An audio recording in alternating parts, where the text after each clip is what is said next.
Okay, Datuk Seri, bagaimana pandangan Datuk Seri sekiranya kerajaan PN dan PH selepas tarikh ini berjaya membentuk kerajaan negeri?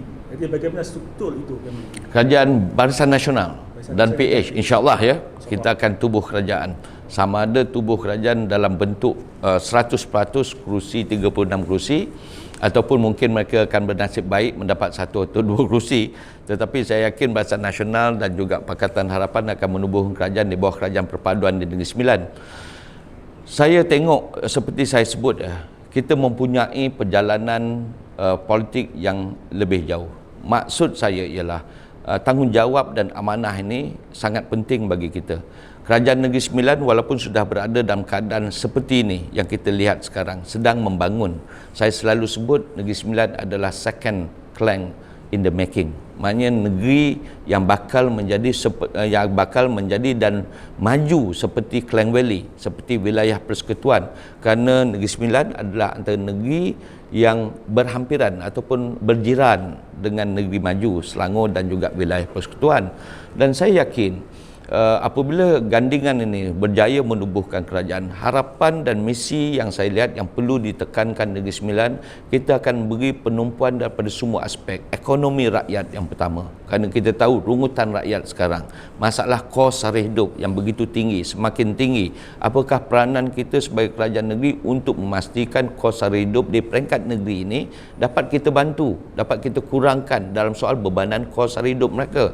Kalau kita katakan bahawa ini tidak mungkin boleh dilakukan oleh sesebuah kerajaan, saya fikir itu adalah satu statement dan kenyataan yang asas. Tetapi pendekatan ataupun micromanage kita kepada keadaan ekonomi rakyat, terutamanya bagi kawasan luar bandar, umpamanya kawasan Parlimen Jelebu, Parlimen Jempol, Parlimen Tampin, ini semua boleh kita urus secara kolektif dan dengan menggunakan pelbagai pendekatan untuk menguruskan dan juga mengurangkan kos sara hidup mereka. Itu pertama.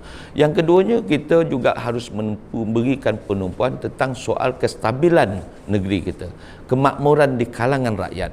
Orang Melayu, orang Cina, orang India dan masyarakat orang asli mesti diberikan pemahaman sebaik mungkin betapa pentingnya erti kata perpaduan yang telah kita buat dan kita jalani selama ini, selama tempoh kemerdekaan negara. Maka perpaduan di kalangan agama, di kalangan kaum ini mesti kita kekalkan. Saya tidak mau lihat di Negeri Sembilan ada pertempuran antara kaum, perselisihan faham antara kaum dengan begitu ketara, perbezaan agama, budaya dan juga perbezaan fahaman agama antara kaum ini mestilah kita raikan dan hargai di Negeri Sembilan. Ini asas kepada pengurusan dan pentadbiran dan yang penting untuk kestabilan negeri. Bila negeri stabil, negeri sudah makmur, barulah misi dan juga perancangan kita dapat kita jalankan dengan baik. Selain yang ketiganya ialah untuk kita beri penumpuan kepada pembangunan infrastruktur di Negeri Sembilan. Negeri Sembilan adalah negeri yang menuju kepada sebuah negeri maju. Saya dah sebut Negeri Sembilan sebagai sebuah state ataupun negeri second Klang Valley in the making. Maknanya kita menuju kepada negeri maju seperti Selangor, seperti wilayah, dan tidak mustahil kerana jarak antara Kuala Lumpur dengan Negeri Sembilan hanya mengambil masa sekitar 40 minit ataupun 30 minit ke 40 minit, paling lama pun 50 minit.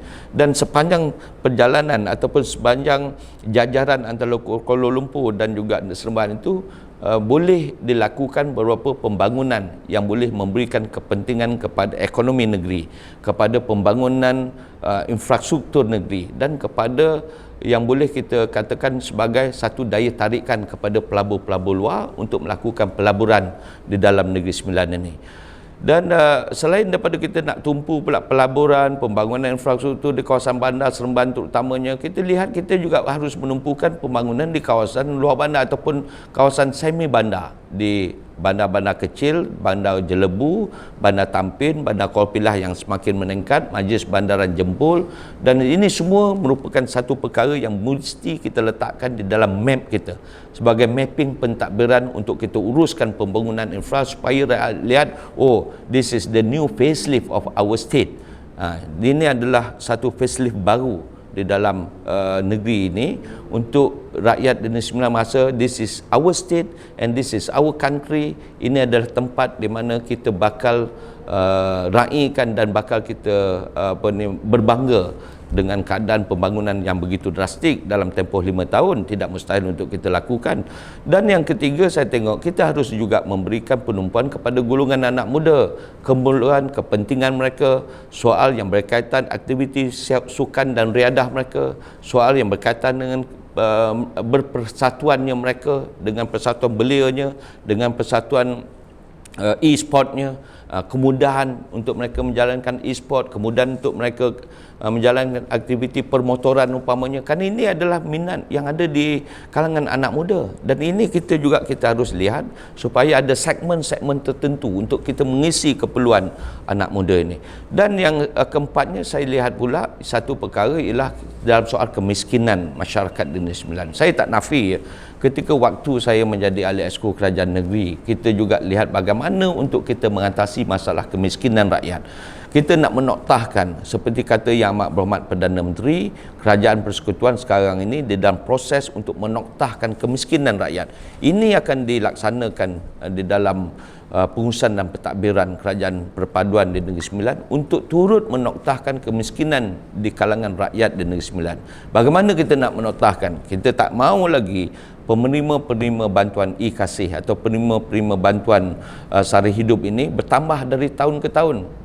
Pelbagai program boleh kita laksanakan untuk mereka mendapatkan pendapatan bulanan bagi menampung keperluan mereka supaya mereka keluar daripada garis kemiskinan. Sama ada orang Melayu, orang Cina, orang India, kita tidak mengambil keutamaan kepada sesuatu kaum sahaja. Orang India mungkin mempunyai pendekatan ataupun perkara yang boleh menjaga ekonomi sesuai dengan budaya orang India, orang Cina dengan peniaga mereka, dan orang Melayu dengan hasil pertanian dan usahawan kecil.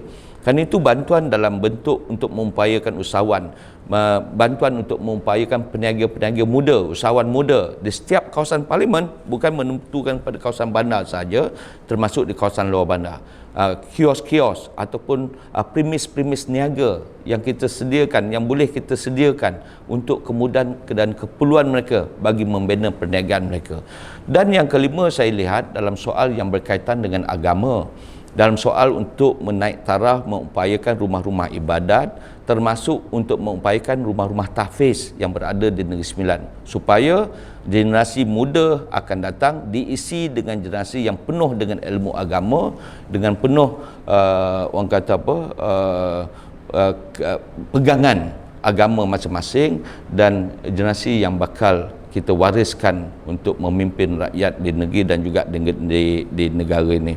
Dan yang akhir sekali, tentunya saya tidak tinggalkan ataupun pimpinan Kerajaan Perpaduan di Negeri Sembilan ini, apabila kita membentuk negeri, jangan sekali-kali melupakan dalam soal pendidikan. Kita mahu jadikan Negeri Sembilan sebagai hub pendidikan kepada anak-anak muda kita. Walaupun kita ada beberapa universiti, kita ada UiTM, kita ada college community, kita ada MRSM, kita juga ada USIM dinilai, dan kita juga saya berpandangan supaya institusi pengajian tinggi awam dan swasta ini mesti diperbanyakkan lagi di daerah-daerah. Sebagai contoh, kampus cawangan, kampus kota mesti kita wujudkan untuk memberi peluang setiap anak-anak Negeri Sembilan boleh melanjutkan pelajaran mereka setinggi mungkin, dan mana-mana anak-anak Negeri Sembilan yang cemerlang tapi tidak ada kemampuan harus ditampung dan dibantu oleh kerajaan negeri. Datuk Seri, soalan last daripada saya. Ya. Datuk Seri, antara calon nama yang disebut-sebut sebagai calon Menteri Besar Negeri Sembilan, jika menang, Datuk Seri tanding ke?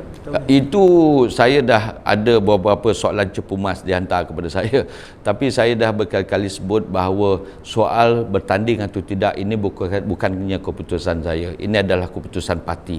Saya serahkan segala-galanya untuk diputuskan oleh Yang Amat Berhormat Presiden Parti UMNO, Parti Barisan Nasional, Presiden Barisan Nasional, untuk menentukan sama ada saya bertanding atau tidak, ataupun ke arah mana proses atau perjalanan politik saya. Yang penting bagi saya sekarang ialah saya nak jalankan tugas tanggungjawab yang diberikan kepada saya untuk pastikan ke semua calon Barisan Nasional mesti menang dan membantu ke semua calon Pakatan Harapan bagi memenuhi hasrat dan matlamat saya zero pembangkang di Negeri Sembilan.